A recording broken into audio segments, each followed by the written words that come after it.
In 1972, a Wall Street veteran made a wild claim. He said that a $1 investment could turn into $100 on a single stock, and he had a list of 350 to prove it. Today, I'm going to show you what these 100 baggers have in common and what you must do once you've found one. If you're new here, my name is Ken Freeman. I'm a professor, CFA charter holder, and trainer to top banks on Wall Street like JP Morgan and BlackRock.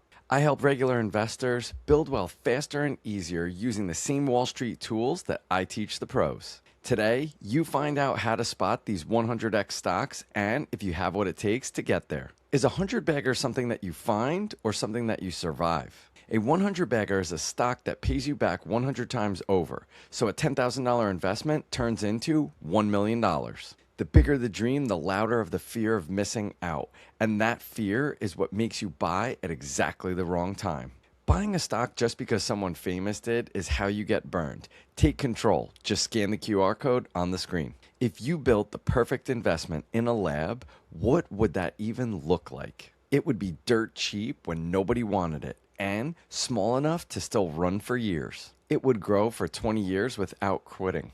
Run by a founder whose fortune depended on it. And every one of those traits actually exists in companies that you could have bought from your couch. Amazon, Netflix, and a scrappy energy drink. A beverage beat Apple, Google, and even the latest AI superstars. And almost nobody even noticed it happen. But how do we even know that these stocks are for real? Don't take my word for it. We have 50 years of hard evidence. So, who did the full research and found these 100 baggers? Meet Thomas Phelps, 40 years on Wall Street, a guy who started right before the 1929 crash. He watched fortunes explode upward and vanish away up close. He hunted for the stocks that were the big winners. In 1972, he published a strange little book, and he called it 100 to 1 in the stock market. In every single year that he analyzed, at least one hit, a fresh 100 bagger showing up like clockwork. His advice was almost insultingly simple.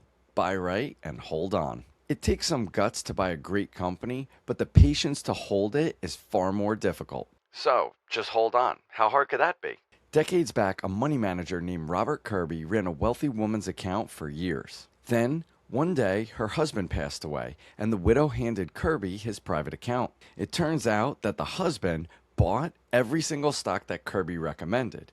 But the one thing that he didn't do was sell when Kirby told him to. He spent $5,000 on every recommendation that Kirby gave. Then what did he do?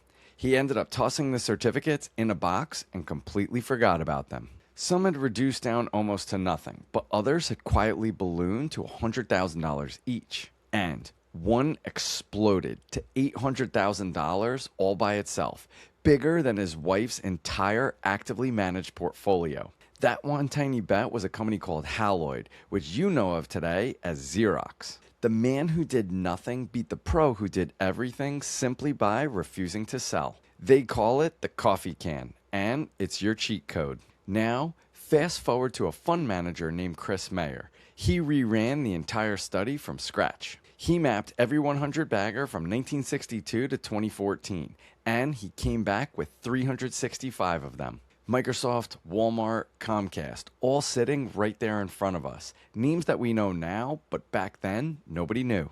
Two studies, 50 years apart, landed on the exact same truth. The pattern was real, and it kept on repeating. But Mayer did discover one number that stops us cold. The average winner took 26 years to 100x. Every single time the news screamed that the story was over, the crowd sold at the exact wrong moment. So why is it that very few people just hold on? It's because our gut tells us to do something, and doing nothing feels like slowly going broke. This recipe has been public since 1972, printed, updated, and almost never followed. So, what did all 365 of those winners have in common? First, they start small, because size kills the chances of a 100x. A giant just simply can't multiply by 100. His typical winner was tiny at the start, around $170 million in yearly sales. That's small enough to still have a long runway, miles of room to double and double again.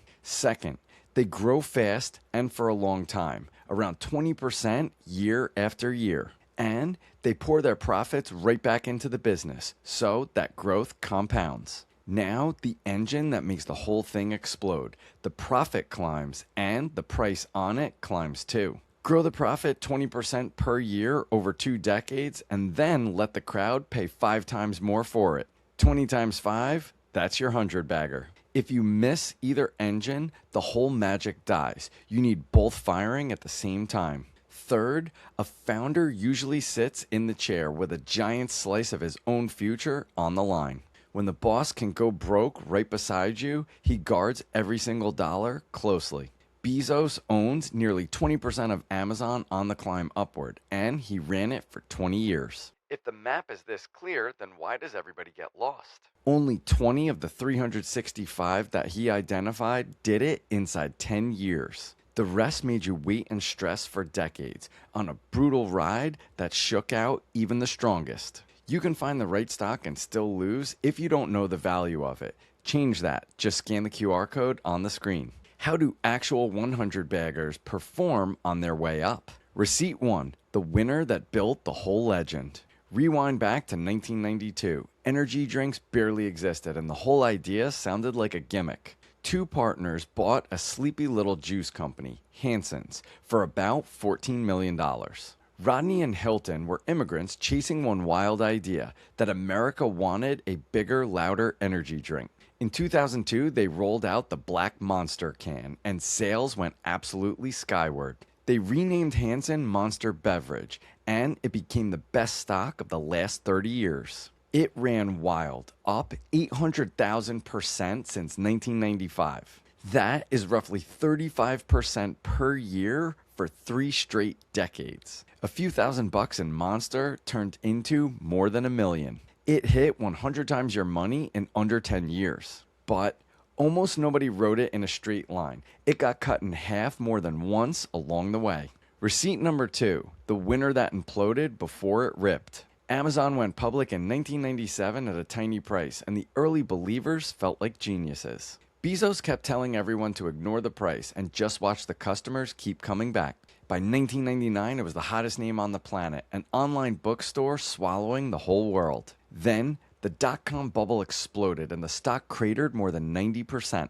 It was under $10 in the middle of 2001, so $10,000 turned into pocket change. One famous magazine coined a very cruel nickname, Amazon.bomb, the punchline of the whole bust. People swore that this thing was going straight to zero. It became a 100 bagger in about 13 years, but almost none of the early crowd was still there. Hold on for just a few more years, and 100 times your money became almost 283x. Receipt number 3, the one that sets the pattern. Netflix mailed out DVDs before it ruled on your TV. For years, it looked unstoppable. Then it stumbled. Management picked a fight with its customers. They tried to split the DVD business off into a clunky new brand called Quickster. Shares fell around 80% in a matter of months as 800,000 subscribers stormed out the door. Overnight, the darling of Wall Street was a joke, and holding it felt flat out stupid. Then, Reed Hastings made the boldest bet of his life.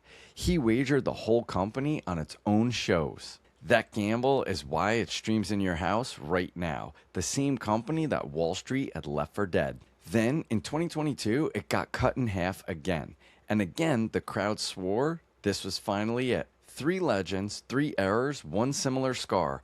Every 100 bagger makes you earn it in pain. Now, some of you might be thinking, okay, I'll just hold on to anything.